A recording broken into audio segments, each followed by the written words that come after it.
God, indivisible, with liberty and justice for all.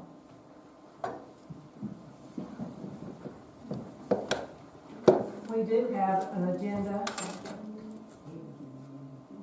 Notice, please, there's only one item on there. We'll entertain a motion. Motion to approve. Second. Motion to approve the agenda by Mr. Williams, second by Ms. Roberts. All in favor say aye. But could I ask a quick question first? Sorry. Would you want me to share the couple of things I picked up at my legislative thing last week? If we have time to get in, we'll do that. All in favor say aye.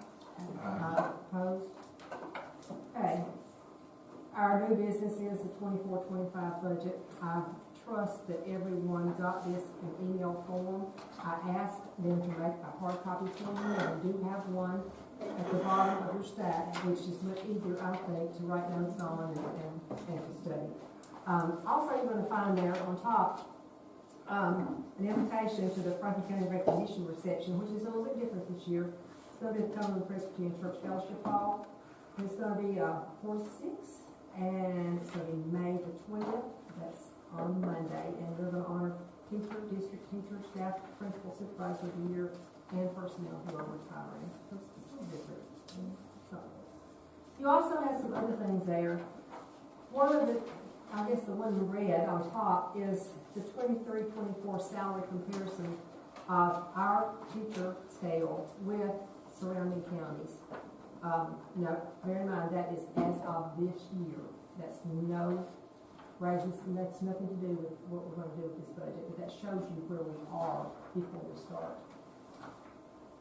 It's kind of interesting to look at it. We're not the top, but we're, I think, in good shape. Yeah. Not the bottom either. No, we're not. Yeah. Not at all. So. Bear in mind, the state's required minimum by 27-28 is starting salary of $50,000. So we're getting there. We're still got a little ways to go. But that's information for you if you'd like to look it over that. There's also two other copies there for you.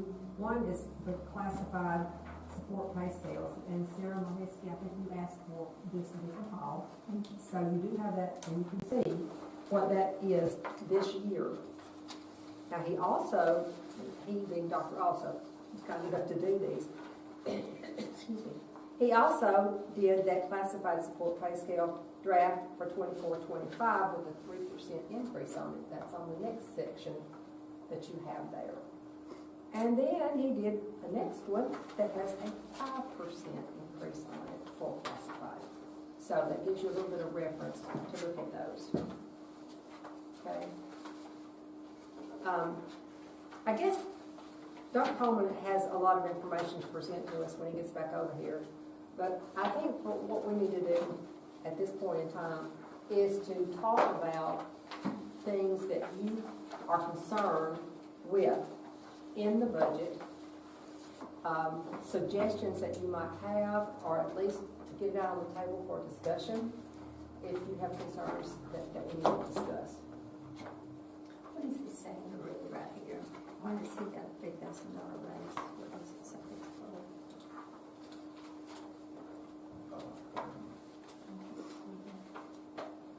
It's for 10 more days worked in the fiscal year. See it out there? It's I tiny. see. I see it now. That's great. Yeah, $300 for 10 more days. It does say 3,000, right? No, Left. $300 days. But in the parentheses, it says 300 for 10 more days. Okay, thank you. So is it wrong? No, 300 times 10 is 3,000. Gotcha. So he's getting $300 a day. Mm-hmm. But what they do on that is they take the total annual salary and they divide it by days work to come up with the daily amount that they're allotted. And then if they work extra days, that's what they get paid, rather than an overtime or anything like that. But I'm assuming that's Stephen. Let's see what it is. Yeah.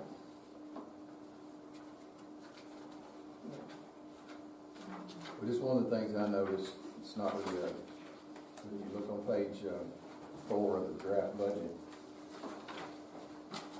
when you start looking at our benefits, they're up about $250,000. So that would be, something to keep in mind. Let me say This is with, this budget for teachers has a 5% raise built in it. All right? 5%. Okay. So his point is, with that 5% raise, our benefits have also gone up. And so we got more expense with that as well.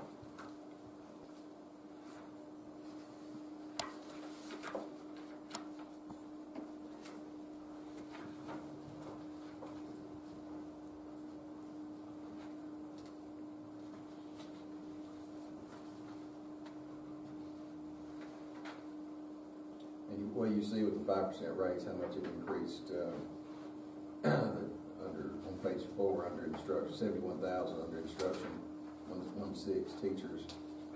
Basically, you're talking about, a little over $1 million, $1 million and 13,000. I had a question about why the career ladder would have gone up. I thought that typically went down, as that's not something people can obtain anymore. No, they can't. And it doesn't fluctuate, it's a set. You're correct, I don't know what that is. I just wondered, I noticed, I mean, I saw that too. yeah, I thought I that's don't supposed to go have any down career as ladder people teachers retire. there. typically. I don't either, and it's, as As they new retire. attrition, they're retiring. Right, and it doesn't fluctuate based on salary, it's a set Are number, you isn't asking about career ladder? Yes. It went I didn't hear the up. first part of the Yeah. it? question. Yes, Well, I had the same question, and I just wondered if we hired from another system that brought their career ladder status with them. that was the only thing I could think of. Possible. That would be a lot. Yeah, Well- it would be a lot to have to come. If they, what's the difference in that, $8,000? 8,000. But if you hired a couple of threes, or 2 and 2 threes, or, it wouldn't Well, take much. it had to be. And that money doesn't come, that money does not come from this county. That money comes directly from the state. Well, and it also says it's school, general, and federal teachers. So I don't know what's going on with that. And if we had hired someone, then that number would have already been reflected in this school year, you would think. Unless there's an anticipated hire for next year. Unless It it's could an be anticipated anticipation. for next year. Actually, really. I don't know. I just thought that was. Tullahoma, Tennessee, +1 931 841 543. Andy Griffin. And he's You've not. turned in our Christine now. Well, yeah, it's, yes. It's She's in that seat over there too. Oh, yeah, Hey, yeah. I'm in a meeting. What is that, Linda? I don't know what's going on. That was Michelle. Yeah, but Michelle wouldn't call a FaceTime now. In fact, she's quit, so she wouldn't call anything. She's quit completely. Mhm. Well, even with that increase, you notice the bottom line though is less. No. What did we contract? That's what I want to know. What do you, I'm here, I'm on this bottom Page page 4. contract. Yeah, What line? just contracted right here. Other contracted services. other contract, 308, 309, Yeah. 399. What are bonus payments? Would that be like the Motlow teachers? Yeah, it says AP dual. AP dual. Mhm. And then Fort the Worth payment to Tullahoma facility. City, that's the kids that we've got going over there that we're having to pay for. What is it? Bonus that is payments, like it's from payment for difference of health insurance premium. Don't know.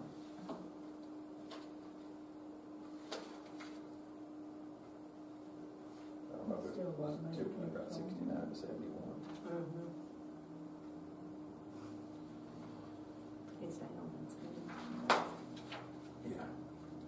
And then if you look at the last page, page 30, That's the important one. that's to me, that's the big one. You can see where, sometimes look over there. 78% of our budget goes to salary and benefits. And basically that's up, 1% from last year, so that would be equitable to the raise. But then if you look on the estimated unassigned fund balance on June 30th, middle of the page, middle of the table, 5.6 million, and our required unassigned fund balance is 1.6 million. So basically that leaves us $4 million to It's not much. Well, No, if you look at the estimated 23, 24 line, and then you look at the proposed bottom line is up significantly, is it not? what are you saying? Down here in the middle. Are you saying the estimated unassigned fund balance, is that what you're talking about? The 7.1. 7.186? Mhm. All right, but then it's proposed to be what, 5.683, But that would be at the end of, 24, 25. which means our raises and whatever we're doing here, we're having to use that much money to balance our budget. And I'm looking at, 2 million. 1.5. I'm looking at the line right below that, the estimated 23, 24, Yes, the total school general appropriations, 54,357. Mm-hmm. And at the end of next year, 57,103, or 57,103. So will that difference come out of the fund balance, or has it already been figured out of the fund balance? I mean, that's what our total budget is. Right, our total budget for last year was 54,357, and then our estimated, but our proposed budget for next year is 57,103. Correct. So if that's where we end up coming in, that fund balance that you're seeing above it, that's what our fund balance will be, 5.6. Now, a lot of times, we come in a little under, which is, kudos to everybody for doing a good job. So the proposed budget is already reflected in the unassigned fund balance, then, that's what you're saying? Yes. And does this budget include any of the classified raise options? no, at this point it does not. And that's why I think he gave you the 3 spreadsheets on that. Now bear in mind, we've got 3 budget years to get the 50,000, which we still lack 12%, right? Yes, 12%. So you do 5 this year, that leaves 7% over the next 2 years. Or you could do 4 this year, and do 4 the next, and 4 the next. You can mix it any way you want to mix it. Personally, I think, and this is just me speaking, and looking at the figures, if we do give classified, then we're gonna have to cut back some on the 5%. We can't take fund balance money more and more and more for recurring salary expenses. We just can't do it. It's just, If you look at our, The downside of that would be in the comparison salary chart where we might end up, if that's the either direction that we go. I think it's important for us as a recruiting tool to have as competitive a salary. if you look at what we're supposed to be, for 24, 25, we should be at 44,500. And if you look at what we are now, we're at 44,660. So we're already above it before we get these raises. Right. Before Yes. the bottom. Yes. But it still doesn't, next year we've got to be at 47,000, the following year at 50. I opened the website today to look at how many jobs we have open. It was a pretty good number they were looking for that they were going to have to hire. A lot of elementary teachers, special ed or 2, basketball coach, a couple of EAs, an art teacher. Art teachers are next to impossible to find. One of the big expenses on this year's budget is, we've got 750,000 laid out for capital for 2 roofs. and it's already in here. It's already in here. That's but- part of what's coming out of fund balance. Right, but we're just hoping 750 covers it. I don't really think it will. And that's Huntland and Rock Creek. Rock Creek. We spend our life putting liens on buildings. What about capital outlay? Does that not help cover that? That's what we've got, 750 assigned Oh, to it. okay, Yeah. that's what you said. Okay, I can't hear you. I'll have to scream at me, please. We need to get in a little circle Yeah, we do. so we can see, Mhm. all the time. But I think Clay Joe's got a good point there. you know, nobody likes to go a year without getting a raise. So if we could adjust from 5% down to include where our classified people get a raise, then I think that's the appropriate course of action for that. And classified people are important. Absolutely, absolutely. Well, and I have so part of what I'm hoping we can ask too is, because the tutors, I think the ESSER tutor money is going away, and then it's like $500 a student, but I'm not sure that's really going to cover what we've been doing, and so, like, because I feel in the past, aides did a lot of the helpful work, but not necessarily the kid work, and so it's possible that some of our aides will be doing more for the same salary, or the same wage, I guess, that they're, Well, I don't know that they'll be doing more, they may be doing different. say, like, working with kids is more than like running copies or dealing with, I mean, again, I don't know. I don't think you're right. What? Classified got the 10% last year, right?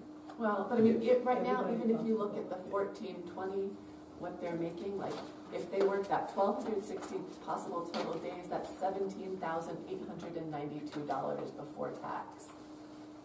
It's not a lot of money. At the top of that scale, it's $21,357, again, before tax.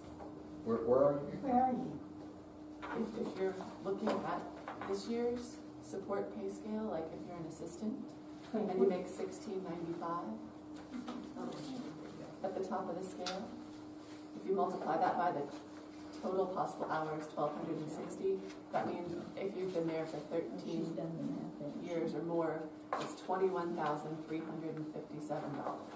And if you're at the bottom of the scale, the 1420, it's $17,892. I'm just at this, like just the assistant, I just went with the basic assistant wage. Right, you And said so- for how many hours? Well, here, they have a max, it says of 1,260. It says the total, just an assistant, no, it says, if you look, so it says assistant, Oh, total hours, 1,260. Okay, I see what you're saying. 1260 Yeah. hours. 1,260 hours, so if you multiply that by the 1420, it's $17,892, Yeah. which is terribly, terribly small. Well, 1,260 is a lot different from 2080 too. So you have to keep in mind 2080 is that's a full year. So 1,260, you're just a little over 7 months. So that's that's why there's such a disparity. Well, it's the 7 hours a day. Sure. But, I mean, again, like, to commit to a job that is only 7 hours a day, like, I'm just saying it's worth considering. Oh, I'm not saying we pay them less by any means, but I'm saying you have to keep in mind this is not a 2080 job. No, but that would still be 35 hours a week when they're working, which would not be like during the summer or whatever. And also another thing, like, so I would, and thank you for suggesting, Lance, that we also balance it by adding something to classified. We've added years for teachers, but we haven't added for classifieds, and theirs stops at 13 years. Mm-hmm. Like, and I mean, we have plenty of loyal staff members who've been with us for 15, 20, 25 or more years. And I would really love an additional step, even if it's just sort of almost more nominal, just to acknowledge that we appreciate that these people have committed to our district. And I Sort of appreciate like the we've fact that they've been here longer and they need to be rewarded, because it seems like looking at our personnel records every month, we have our classified come in, stay a little bit, and leave. Come and stay and leave. They just These come on in people- until they get another job that pays Yeah, more. exactly. But those that have stayed with us, I would personally rather see us add a step if we can't afford to give them a raise. The only problem. At least add a step. The only problem this year with just adding a step is your people on the lower end are going to get nothing. We don't have the money. And we've had to that vote. many multiple years where some people get nothing. I mean, I'm wondering about at least some small overall increase and a step. It's sort of like we've done for the teachers, right? Like we increase and we add a step. I don't think that's possible. Hey, I think you're going to have to be one or the other. Yeah, I don't think we can vote. Say that again, Lance. I don't think you can do, but I don't think you can add a step and then increase as well. Well, but I think you need to do the math on that, because if you add a step, you may not have that many people that would benefit from the step. It might not make as much difference as it would be an across-the-board raise. I mean, across-the-board raise would touch everybody, Yep. but this step might not touch that many people. I think we would need more information before we said, yay, we need to do it, or no, it's not a Well, possibility. definitely, I mean, we have to get into the months for you. Welcome. Thank you.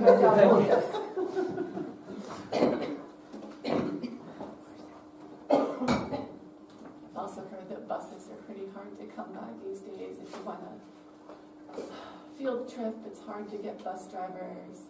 There's some like bus route issues and things, and I mean, I don't know what the right solution to this is. I don't know if it's something our budget can help us fix or not.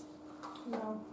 I can tell you that it's actually they made it twice as hard to get your CDL to drive a bus. Oh, So used to, you could do the program pretty self-paced at a decent amount of time, and now it takes up to 18 months. How many hours? It's so many hours. It's 80. a lot, yeah. 80 hours, and So- that's road time. Road time. Most people aren't willing to put in that much time to drive a bus. So that's where our biggest issue has come from. Is there a way that we could help pay or reimburse people if they do this and then drive for us? So we have tried to, we have talked to TCAT to see if they would help us develop a program and get a group together. Mr. Bean and I had talked about it last year, so I told him it would be great if you had a group and we could say, okay, we're going to go through it as a group, and if you drive for us for a year, we will pay you back for all of your costs to get your license. It never, TCAT, at one point they were going to do some grants for a program, but when we talked to them last year, it wasn't going to be for bus drivers, it was going to be for your dump truck drivers and things like that. The time, the train, so the 80 hours of road time, in addition to all the modules they have to go through, is what's really deterring individuals. And I have come to find out, because we have a person at our church that he drove trailer trucks for 30 years and still had to go do the whole thing just to get to drive a school bus. To get that E on that CDL. So we begged people, if you have a CDL, please get that E endorsement so you can drive a bus. And we've had some, we've got a lot of our sports parents that have CDLs that would be willing to, because they got to go to the games anyways. The problem is the amount of time that it takes. And if they're working a full-time And if job. they're working a full-time job. Now, we have talked to some of the bus drivers, we did last year, and they were willing to let someone the contractors ride with them to get their bus time, because it's not all 80 hours driving. It's just simply, part of it is physically being on a bus. So we did talk to Brenda Garner, and there was one other one that we talked to, and they said that they would be willing to allow those individuals that wanted to get their CDLs to ride with them. But again, it's just, most people, when they find out how long it takes, they're done. And then the written test, I think, deters them as well, because you literally have to get beneath the bus and then be able to identify every part from back to front as well. And it's a problem everywhere.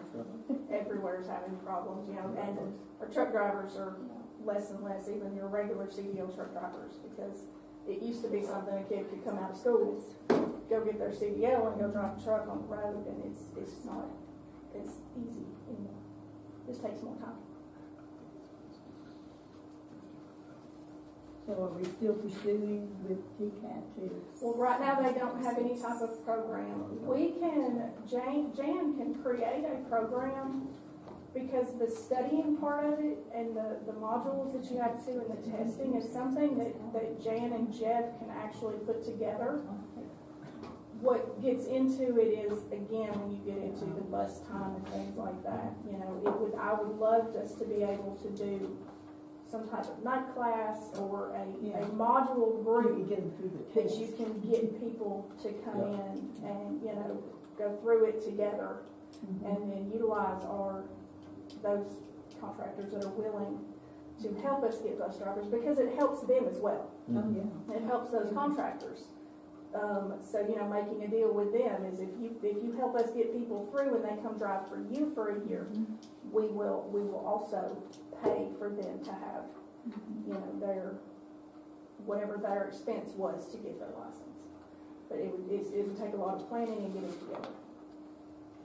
You know, I'd love to find a way though, because if kids can't get to school, or if their parents have to come get them, or, I mean, and I know that even with sports, like, sometimes they used to be driven to games and parents have to take them, and all of this makes participation and even sometimes attending school hard. You've gotten those calls like, oh, bus whatever isn't running today, like, But you'll find though, even those districts who do not provide transportation, because it's not required, and children are parents get them there to school, and so even trying to study and really look at how we can better utilize our routes, this partnership that we're going to do with the University of the South, I'm hoping to learn something from it, because I don't know if there's been any type of real study to see, can we shift routes in such a way that you're saving on some routes and not having to use as many routes. You know, to the extent you have schools, if you live within so many feet of school, the bus doesn't run in that area. You know, When will that study be completed? Will we have It's- something this fall? we will. The university will start the very first week of June, and then it goes through, and they'll present the findings on July 15th. Does the insurance cover these parents that would offer to drive a bus? They would, we would have NVR on them. Okay. And so what we have to do right now, particularly with sports, we had made a deal with Russell Barnett last year to rent vans. Of course, our insurance doesn't cover anything over a 10-passenger van. So we would rent vans for, I think it was $100 a day. And as long as those parents come in who are going to be driving and bring us their driver's license, we actually put them on the county NVR. Okay. And so at that point, they become covered by our insurance. And as long as we rent that vehicle is covered as well. Now, if they drive their personal vehicle, that's a whole other ball of worms, and we highly suggest and discourage them from doing that, because that can get you into some pretty major lawsuits. Even though TSSAA does have insurance for caravanning to games for parents, we looked into that really hard, and it has to be a true caravan, which means every single person has to be following behind each other. There are no stops, no detours. You can't decide to stop and get lunch. It's a very sticky situation. So we do encourage parents not to drive vehicles with other children, and to, $100 a day to rent a van is about what we would pay a bus driver anyway. So some of the smaller groups, it's worked out. Thankfully, we do have some county minivans that some of the smaller sports have been able to take, and we just, like I said, we put those parents that can drive them on the county's NVR, and everybody's covered. All right, let's shift gears and get back to the budget to focus on it. Would you like to do highlights for us as to process and? Yes. All right, so the process of getting to where we are now with the budget, I first met with Ms. Phillips. She was then able to walk me through the process. After that process, I was then given the individual budgets for each department. Each department then had 3 weeks, 4 weeks to look at their budgets, to see how they could best utilize their budgets and where we could, when we could, make some reductions. After they did that for about 3 weeks, then each department then came in and met with me, and we went line by line to start looking at how we could possibly get out the artifacts, Exhibit A, B, C. This is from every single department, they're line by line, that we could look to how can we possibly show our efforts as a school district on our budgets and to really take the opportunity to restructure and revamp and look at how we're best utilizing our funds. And we've done everything from instructional programs all the way down to technology, all the way down to transportation, and really looking at it. And then at that point, then Ms. Phillips and I got back together, went through line by line once again to make sure formulas were right, which brings us to today's date.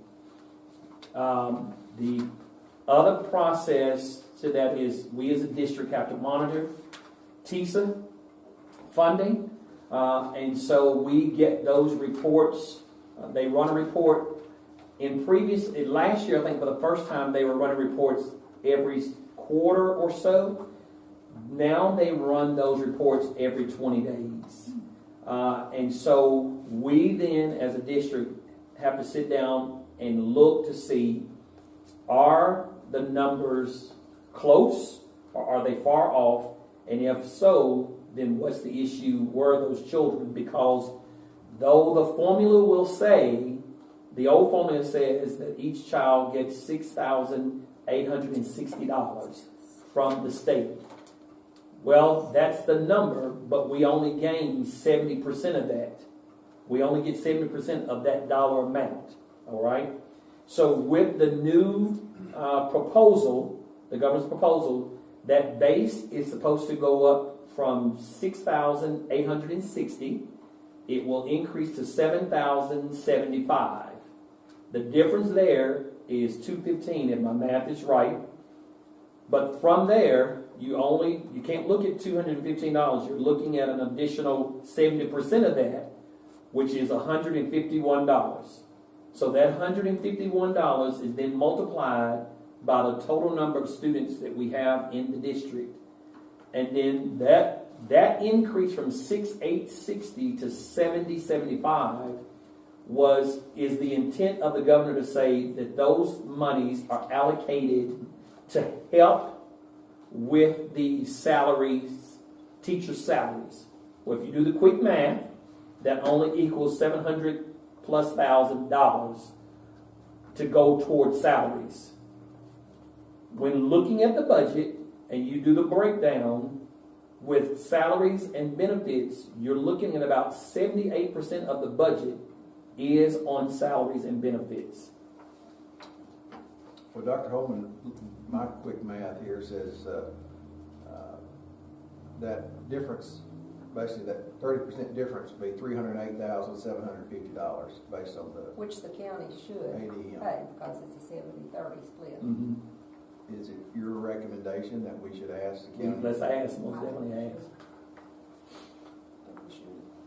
Because what happens is when people see these dollars, they think that we're truly getting that dollar amount, and that's not the case. And so we have to look at it from that angle. So what's the difference? $308,750. Almost $309,000. Okay. So the biggest piece for us is really monitoring that we are tracking children as they're coming into the district, as they're leaving the district, and that we're coding them all correctly. And that what we actually get number-wise is the average of the last 6. Yes. So when they pull those numbers to find out what the student count is, they base it off of a 6-month period. And then they take the average of that to show what that enrollment number is. And this most recent one, they have a projection, and I broke my glasses, and so Is that when you got hit 9? You need us to hold it for you? you know what? Don't do that. 35,116. 35,116,562. And it's on the, You know. No, I don't have that many glasses. And so with that, we have to, because then you get into, can you go to the TISA ULN sheet? So I put this up, so on a part of TISA as well, you have the base, but then you have all these ULNs. And what the ULN, a student can fall into different categories, but a student can only fall into up to 4. So what does that mean? A child who has an IEP, a child who also, that same child might have maybe an EL learner, and at the same time might have characteristics of dyslexia. That child is going to accumulate an additional, go back up, 20% on top of what we already get from the State Department with TISA. So that's where those ULNs come in, that we can run a report and see how many children fall into ULN 1, how many fall in ULN 2, and how many fall in ULN 3. Sweet. And are the numbers based on daily attendance or how many students are enrolled? It's based on when they pull their report out that 20-day period. So average daily membership. Okay, so not attendance, but membership. okay. So how many kids are enrolled and are supposed to drop? Okay. Okay, so tell me again, a student can have 4, did you say 3 or 4 different ULNs? They can be they can fall in 4 different They categories. can fall into And 4. how much do they get for each category? It's right here. I can't see. I'm sorry, 15% for the first one, then 20, and I can send this as well. Well, I'm seeing that if your option code is 3 in special ed, it's saying 40. Can you see? The weight is 40, or your option code is 5, it's weighted 80 for. Yes, and those are, so those ULNs, special ed codes for ULN 6, 7, and 8, 6, 7, and 8, that's based on their hours of service. Right, but then could they also, if they say they were a 6, but then if they were also an English language learner, could they get ULN 6 or option 6 special ed, but then pick up something else? Well, it depends on how the state calculates. They say they can get up to 4, but I don't know if they take the higher of the two. Like, for example, if you go to ULN 10, That's 100%. that's 150. 100%. That is a child that's coded 9 who has an IEP who is on homebound services. Okay. I bet you they take the high school. Yeah. That's just a, So would that also cover, like, if they were a child of poverty, would that come in there at all, ride a bus, or what else? What Now, else? those are all based on learning. So there's a different one. there is one.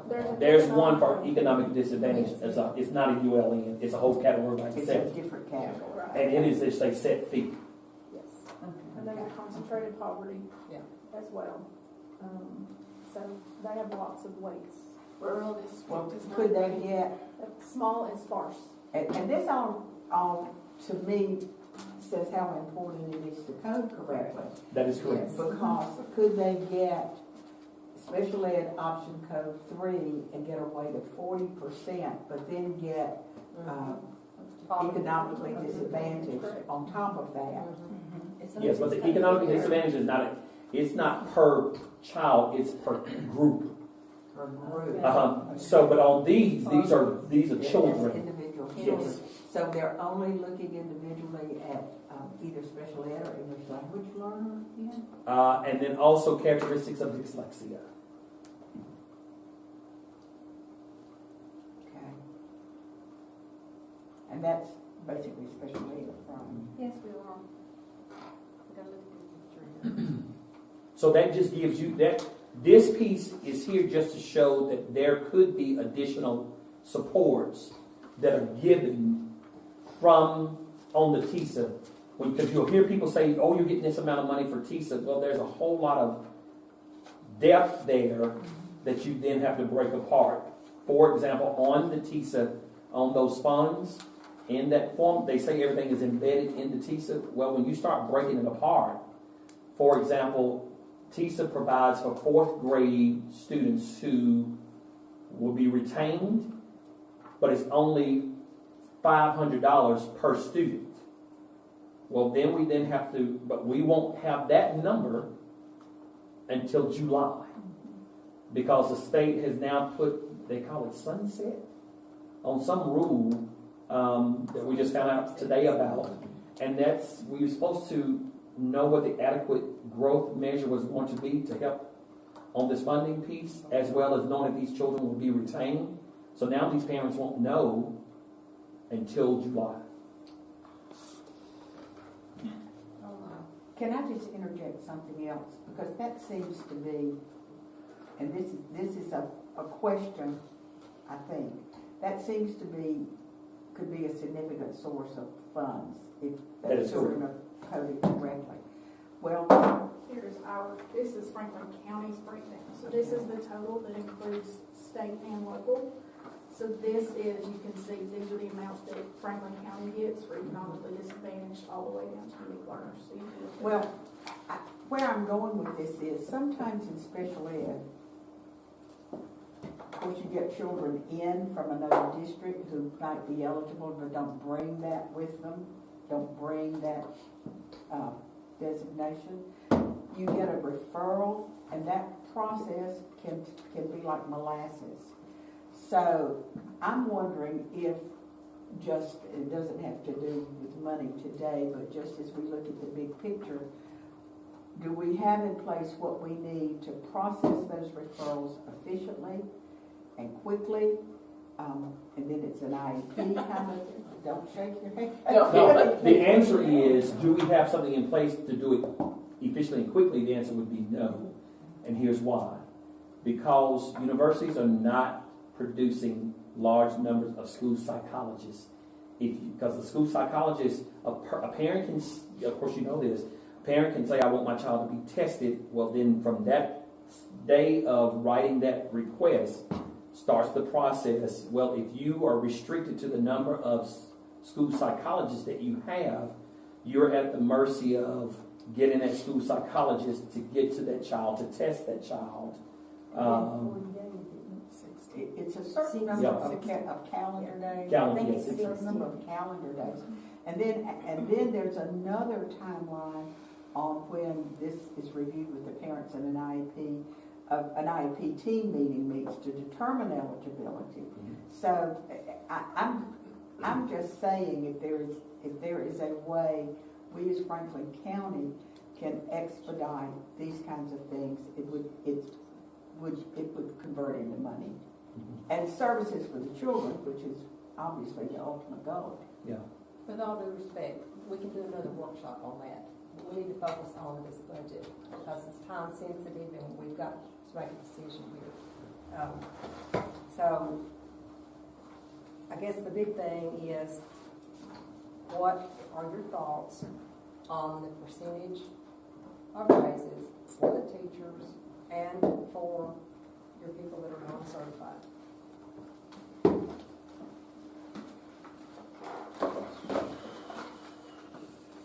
Is that a question for me or for the board? What? Any of them. I mean, we've got 5% built in for teachers here. So we need to decide, are we going to try to stay with that? In my mind, if we stay with that, we don't have anything available for our classified people. That is 5% for both. Okay, that's for both? Yes. They That's didn't for tell both. us that. I thought it was just for class, I mean, for Oh, I certified. thought My understanding of that is both. Are you sure? When we did that, So That's, That one point And you that use for takes both. that takes care of it. I feel almost positive that when Linda did that, because she wouldn't just do certified without classified, and those numbers came from Linda. Okay, yeah. So, Yeah, good. that's good then. I mean, I will. Trust but verify. I will verify that. Because you just put a whole lot on my load. I feel, Makes me feel better. I feel really, really good about the fact that she did, add 5%. Because when I'm looking through here, Did you, paid? you don't have to. I tell you what, I have this, that she had calculated 5%. So, yeah, because this was 12, I want to say, last year. So yes, this is what I'm, let me see, 15.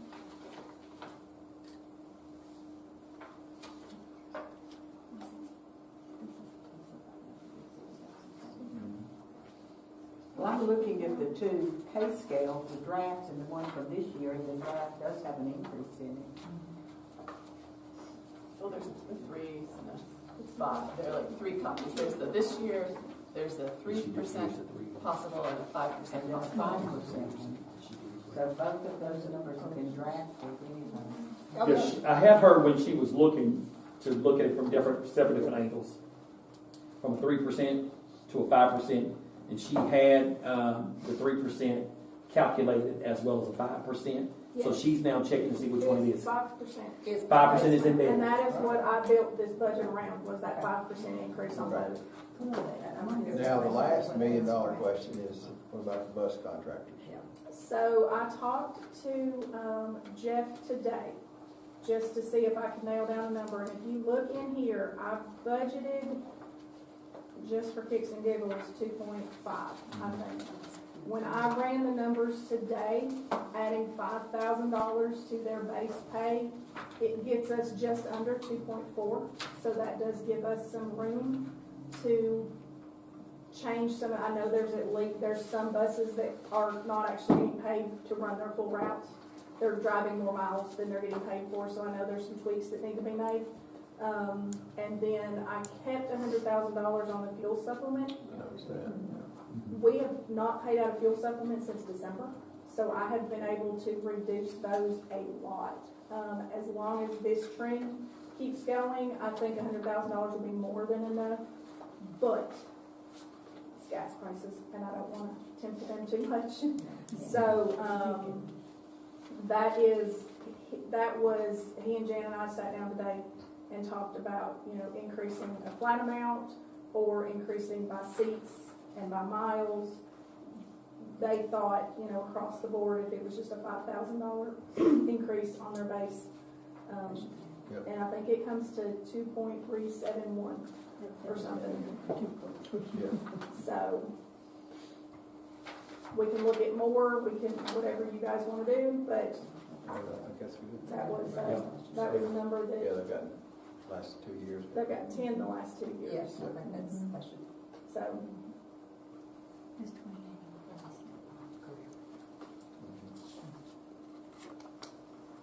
So, But I thought the budget looked really good. I did too. Thank you all. Where are we going to increase? Well, that's what we've got to ask to see if we can request this $308,000 from the county commission. If they so choose to give it to us, then that reduces that money we're taking out of fund balance. If not, we know where we stand. I mean, that just represents a 30%, the local. But it needs to, they need to understand it, if they so choose to give us this money, it will be used for raises. Well, that's what the original number Yes, was yes, for yes. anyway. for those on that, so built into this budget, that does reflect, hold on, I just lost it, I'm sorry. The loss of the remaining learning loss coordinators. You're certified, they've all moved to GP positions or other federal positions. The loss of the TSW grant that Dusty Rhodes was doing at the high school. They have reduced one teacher at Sewanee due to student enrollment. We added days to the elementary and secondary supervisors in coordinated school health from 240 days to 251 days. Adding an assistant principal at North Middle School, losing one 5th grade teacher at Huntland, adding one school psychologist if we so can find. And then there's some question marks on speech language teachers. And those positions added are not new positions. Did I see 4 assistant principals listed for the high school? They are down to 3. Well, but on this document, it says 4. Let me double check that. It does. I will do it. Jeannie, there was one question I had for That you. was, I tell you why, that was done prior to her leaving, and now that we made those changes, that will not be then So be is that repealed. line correct? That line is based on 4. That's what I'm saying. Yes, ma'am. So it can be reduced Right. That's what I'm if saying. you're going to drop down to the just keeping the 3. No, I can make that adjustment if you'd like me to. Well, if that's what we're living with, then that's what it needs to be. Okay. So we're not going to refill. What you think? So we compensate for adding one at North. Yeah, exactly. Yeah, it's those types of, and then, I'll say that, because I don't know if the North one was in there. That was the position that took the place for the one in North. That's why I said it wasn't a new position added. I just moved positions from one school to the next. Okay. So where it shows Franklin County High School assistant principal, should reflect North unless you had that in there. That one was in there Okay. already. Yeah, So that was how many in are there. you saying you want it North, 2 or 3? No, I just added the one position. So that'd be So two that's total. So Two it's in now North, two three total. in the high school. And So three we high school. will It's lose still one one. position That's right. Okay. at Franklin County High School. That's right. Yeah, for in that line as a Yeah. whole. All right, well, Jeannie, the question I have for you, and I think I know the answer, but I want you to verify, is at the end of page 2, total federal through state, we go from $690,000 in 22-23 to $900,956, and then back to $179 for our proposed. I'm guessing that is grants that have run their course. Correct. And I believe a lot of those are, that was a Spark grant. You're looking at the other state, no, you're looking at, which one? Other- Total federal through Total state, federal through state, The bottom. very bottom of the page. on the right. Gotcha, yes. So those are all pass-through grants, That's what I was assuming, but and they're all over the place. They're up and down, they'll be added throughout the year. For example, there's a Spark grant that we got paid in full a year ago, that is showing in here that we're not getting again. There is COPS grant money that we don't know if we're getting, so it's not budgeted for next year. Those are all those grants that But some of them could come in. they could come in, but those are 100% pass-through grants right now, that's what I was except for thinking. except for that one COPS grant, and we did budget money for, the COPS grant is the one that Lori gets, that right now we're paying for the access doors at some of the schools, and it is is it a 70/30? 25%. 25. So, this year was $33,000 because of the amount of money they gave us. We did budget, $50,000? So we had the money in the budget for when she applies for that grant. But most of those grants are passed through. I would also say this, going back to that high school position, let's bear in mind that there were some grants where last year, the district was obligated for 25%, well then this year it will then increase to a 50% either 50 or 75% obligation. So I think it's safe to still have that position allocated for, because you're actually using those funds to increase on a position that was funded through a grant, where the first year we had the district, we matched 25%, and it goes up every year until it's fully funded by us. So I don't want to take away from a position when you know you're having to add to that. Does that make sense? And that's on the fourth principal at the high school. It's just for that, but not for that next position, but keep it But keep in the that line line. item. That's the line. Right. For your reading enjoyment. Does that make sense? I'm sorry. Yes, thanks. Okay. So, when I built this budget, Dr. Holman worked really hard to cut as much as he could, and I turned around and took it all back. The insurance is increasing by at least 15% this year, so there's a pretty 15, yes. So there is a big increase in that. What else? Repeat that again, tell them that I worked really hard to cut. He didn't work really hard to cut, and then You cut and then you took I'm it. sorry. Then she said you can't. I'm really good at that. I did put, and I need to take out of here now, especially after finance committee meeting. So I budgeted $10,000 for cafeteria charges that we now know the county has to pay for. However, everyone is on free lunch, so we should not have any cafeteria charges. Did we get the other two schools on board? Everybody but one school now, Yeah, what school is that? Swanee. So I am going to take that $10,000 out, because I do not think that we will need it. If something happens and we do, we can budget it just like we did this year. And I'm gonna reach out to Vonda to make sure we're not gonna have any charges for what we. We will have some. We'll have some. Okay, yes. So if we can get those numbers, because we'll need to do a budget amendment for that, Okay. just like we did when we paid those other two. Yeah. So the reason that we'll have some charges this year, because the schools that were added came on board in January. So any debt prior to that, we were asking parents to pay for, of course. But then at the end of May, whatever's not paid for, then that's when it will come. And you're not doing bills thrown in the hopper up there to make free lunch for everybody in Tennessee? Or free I think they've thrown out a whole lot. Oh, they just, They got a lot of money there. evidently. I don't know where it might be in the process, but I know that has been discussed. I think the only other major change is we did take all of the substitute pay lines and put those into one pot. So instead of paying all over the place and doing journal entries and budget amendments like crazy in May, I took all of the money that we pay out in subs right now, and I just put it all in GP 71100, so that those lines will be off, but I made notes as to why they're zeroed out now, because I talked to all the department heads to make sure that it wouldn't affect any of their maintenance of efforts, or if they had a problem with it, and talked to audit, so that it has all been lumped into one place, because we're getting ready to go with the new timekeeping system, and it'll make our lives easier as well. So, so other than that, I can't think of anything else that was totally out of the ordinary. Again, thank you both. Thank you both, I appreciate it. I know it's been a lot of work. A lot.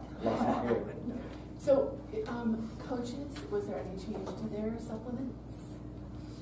Linda did not send me any.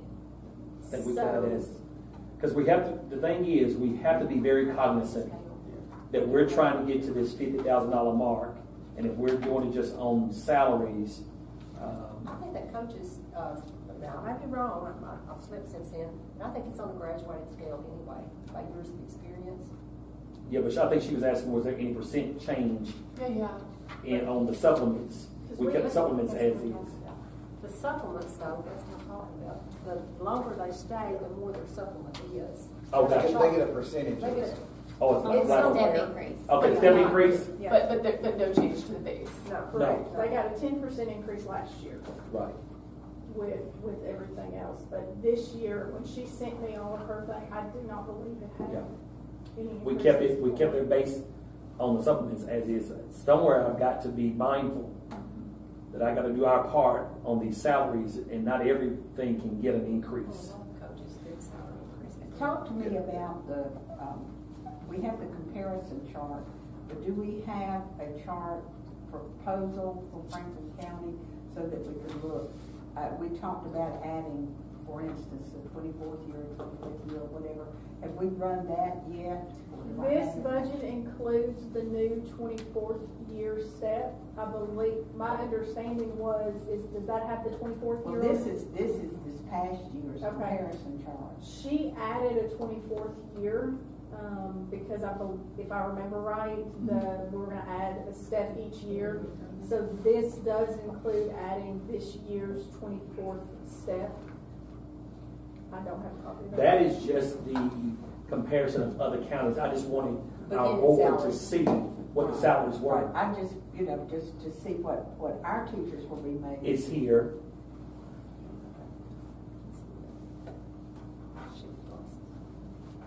I can make that one bigger. We would top out with a bachelor's at $60,738. With 24 years. 24 years. So, I'm sorry. Right there. Somebody point. 60,007. Okay. I see it now. 738. Okay, so that would be almost $1,000 a year increase from what I have on this. On this. Yeah. Correct. Yes. And then I'm looking, as I look at the comparison, if we could get to 24 or 25 years, then we are really competitive in this area. Their coupling system, I mean, Lincoln County pays 100 years or something. And Moore County goes to 30 years. Manchester to 28, and I guess they're trying to keep people to retirement. That's.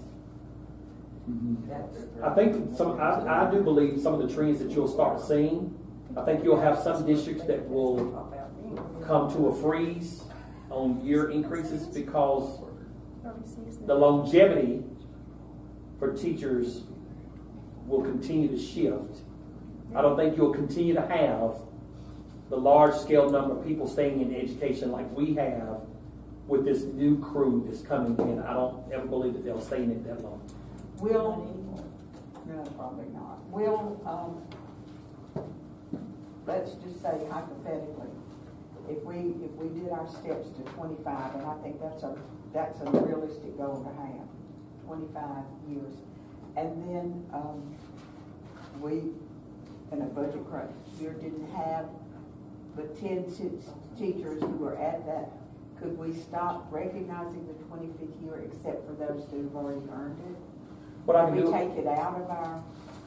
I can have Dr. also to just run numbers to see what number of teachers are at year 23, to see what that's going to look like for those that are moving into 24. I can have him do some analytics.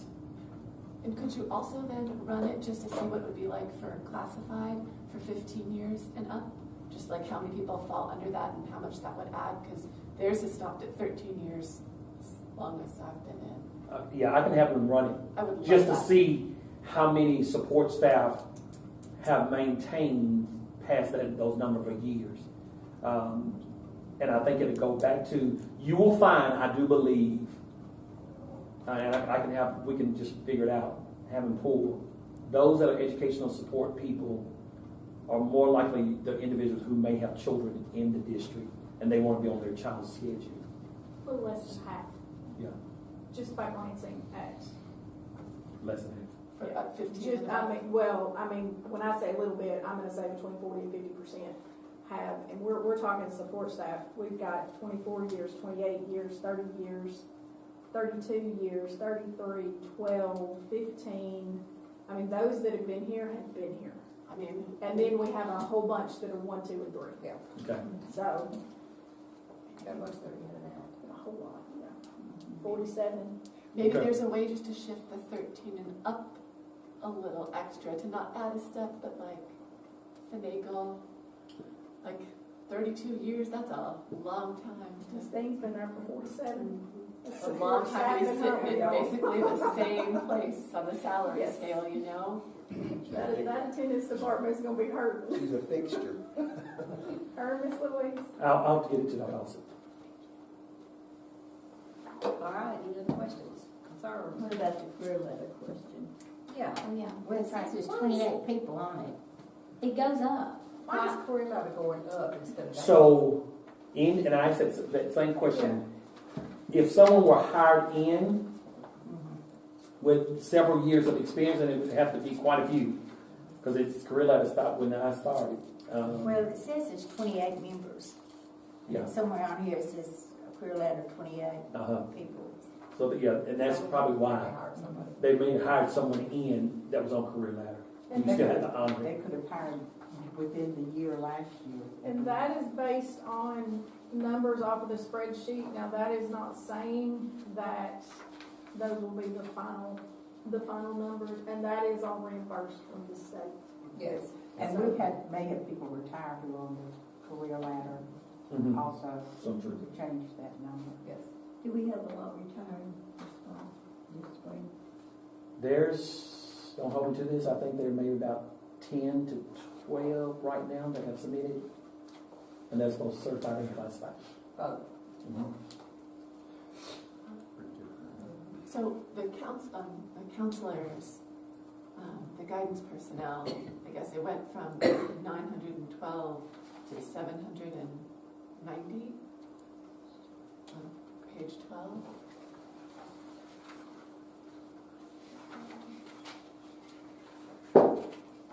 Line 123, item 123. Those school counselors, guidance personnel. Yeah, 12 employees. but did something change? Well, Thank you. Where are you? She's on line, Page 123. Other student, on page 12. 123, Big got screen. it. Other student support, page 12.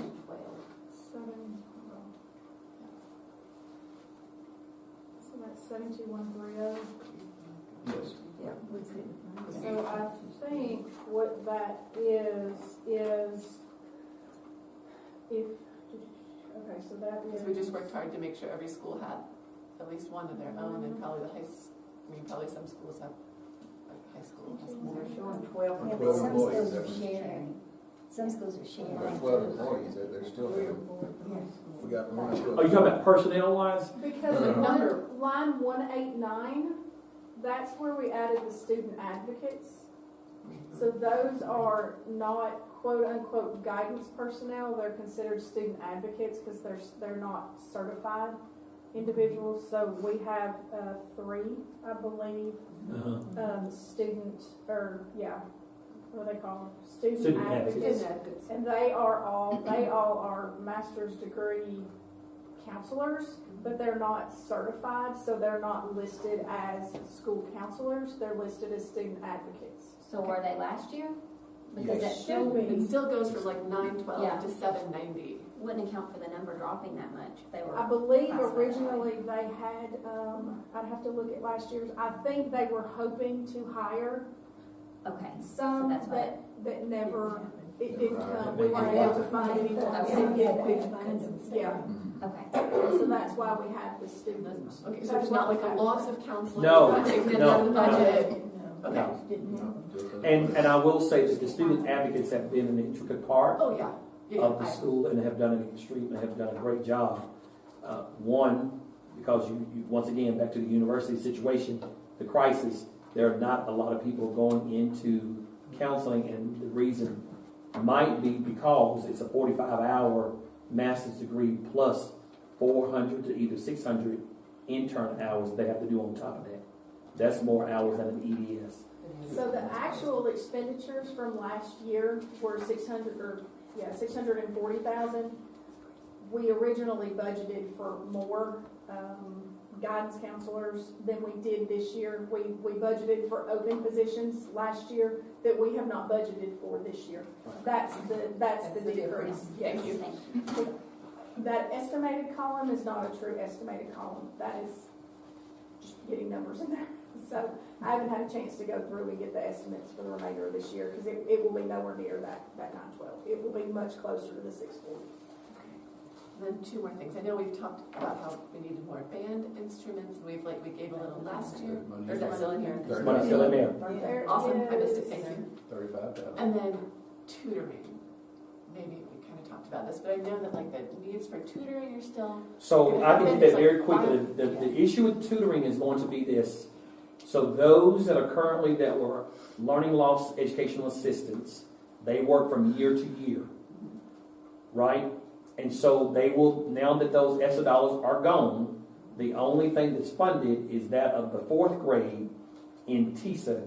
Well, because we will not get those numbers back in time, we will then have to look, we just talked about this the other day, we will then have to look to see how many children in 4th grade scored basic or approaching. We have to then take that number, and let's say it's 200. We then have to say, okay, that's 200 district-wide. How many of those are at each school? Because then, according to law, the child with high dosage tutoring has to have 30 minutes 3 times a week. Well, when you do the math, you can probably get 6 sets of 30-minute increments in a day with 3 kids in each group. So for every 18 technically kids, or if you increase it to 7 30-minute increments, you can do 21. So for every 18 to 21 children, that would then qualify for only 1 EA. Because we have to look at it from, I can't just be placing EAs, just be placing them. We have to look at that number. So, and I shared this with principals the other day. Let's say you have a school that ends up with only 4. That doesn't justify an educational assistant. You would have to be creative as the leader to figure out who in your building can help support that high dosage tutoring for those children.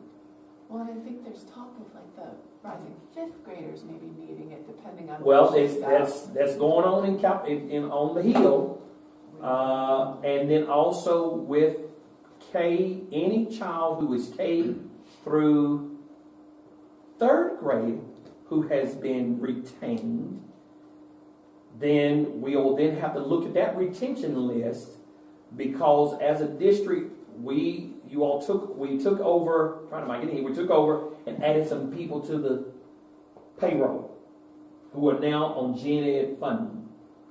But what I have shared with principals is those positions remain funded, but the placement could change. So that may The position is funded, but your assignment could be at a different school based on numbers. That makes sense. And I know that's very uncomfortable, for people who may have been at a school for a long time, but you have to look at numbers, You have to go where the need is. and you have to go where the need is. We have to be glad to have a job. That's true. That's exactly right. That's true.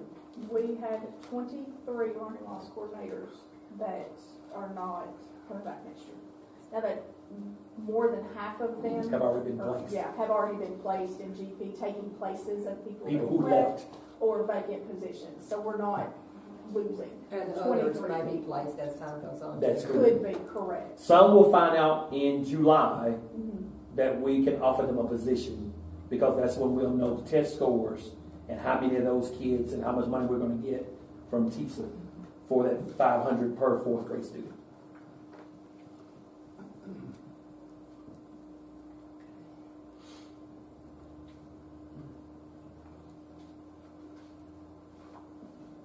Anything else? I shared a copy of this with Mary Guess. I expect he'll be reading it tonight. Bedtime reading. I expect so. I expect. I've got a pretty good idea about some things. You expect. Figured I'd shoot your shot while I was here.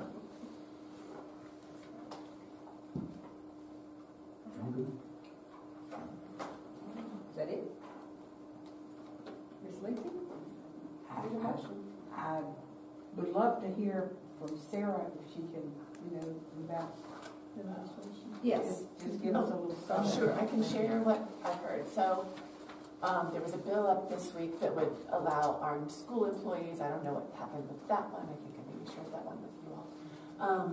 From what I've heard, what's going on with the funding of private school thing is in limbo too, because at least Nolan's take was that like the House and the Senate's version are so far apart, and neither wants to give up the stuff that they want and acquiesce to the other side's. So that one there might not be as much traction with that as we feared, but we'll see. We can hope. And I think the governor Did had you say- another. Yeah, there's that. Well, yeah, the governor had one, and then that one kind of turned into the yes. Senate. Did you say armed school employees? Yes. Can I speak to that just a second? Yeah. So you know where I'm going with this, that's a bad idea. Thank you. Amen. The reason that's a bad, now, like WCA has an armed security guy over there, but he's gone through the proper training with the Franklin County Sheriff's Office because I was his trainer, and I know. But, and I'm a guns rights activist as big as anybody, but you do not want untrained, unexperienced people in school systems with firearms. That's just flat a bad idea.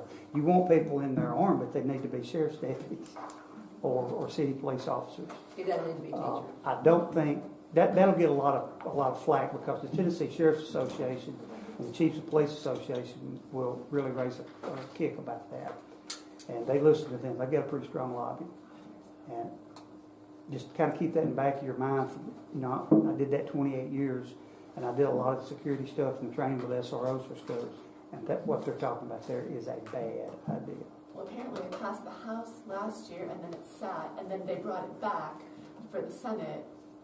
And again, I haven't seen an update, so I don't know what happened. But basically, a big concern was, okay, so say there is an active shooter, then our team turns up, and there are 3 people with guns, and I don't know who. That's exactly what the problem is. That's why SROs wear uniforms. Well, didn't that happen in the mall? Mhm. You know, a good Samaritan was trying to help and he ends up getting shot, you know? It will be so much chaos with that you won't believe it. And what you don't want is a friendly fire incident. That's what you don't want. I think you would also see some teachers and employees in a school building say, I don't want to work in this environment. Probably. I And don't want to work in the environment. Absolutely. the only way that would ever Absolutely.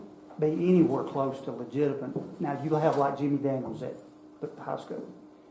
He's a certified police officer of the state of Tennessee. He did that job 20 plus years.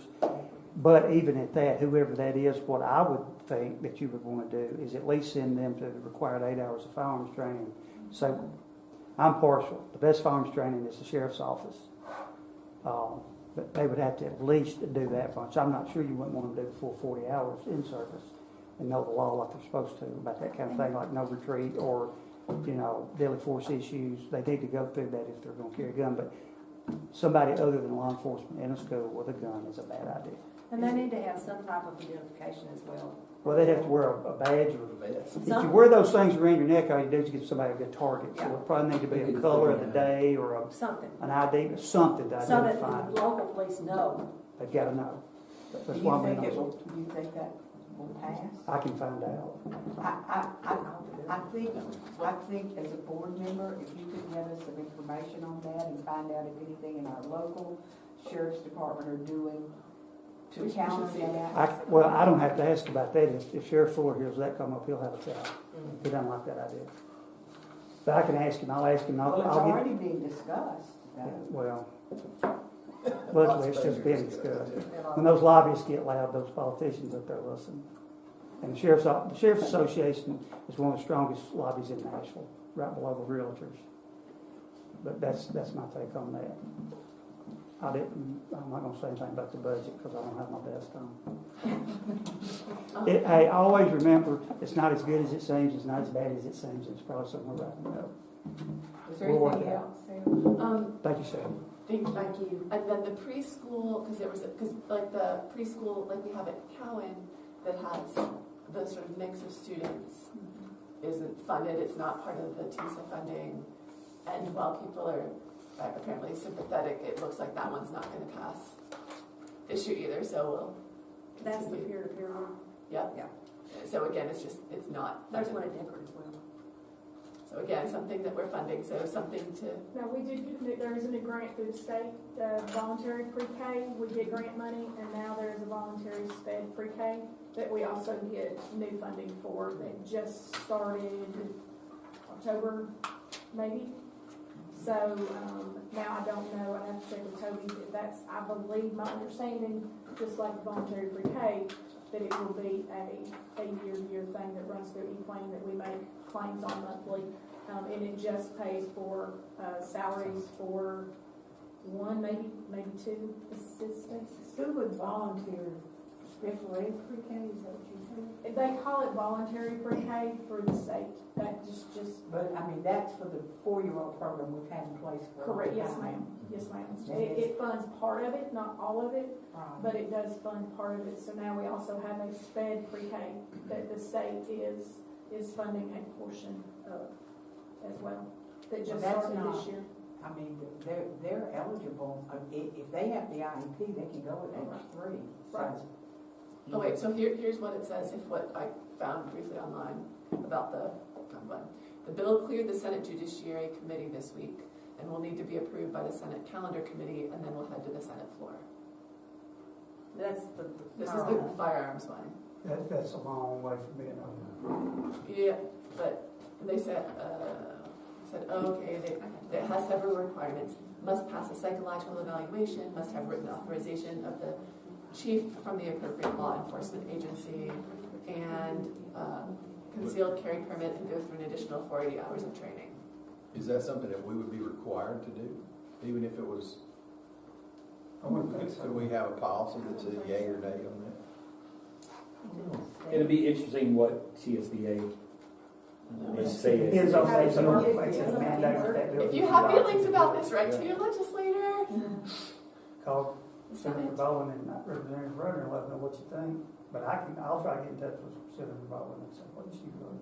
As far as scheduling, we're gonna start, budget hearings. Now, this is with department heads, other elected officials this month. Like Christy Bell, Tina Sanders, the next Marshall. They'll come meet with Andrew, then I'll meet with her with the people that work for me.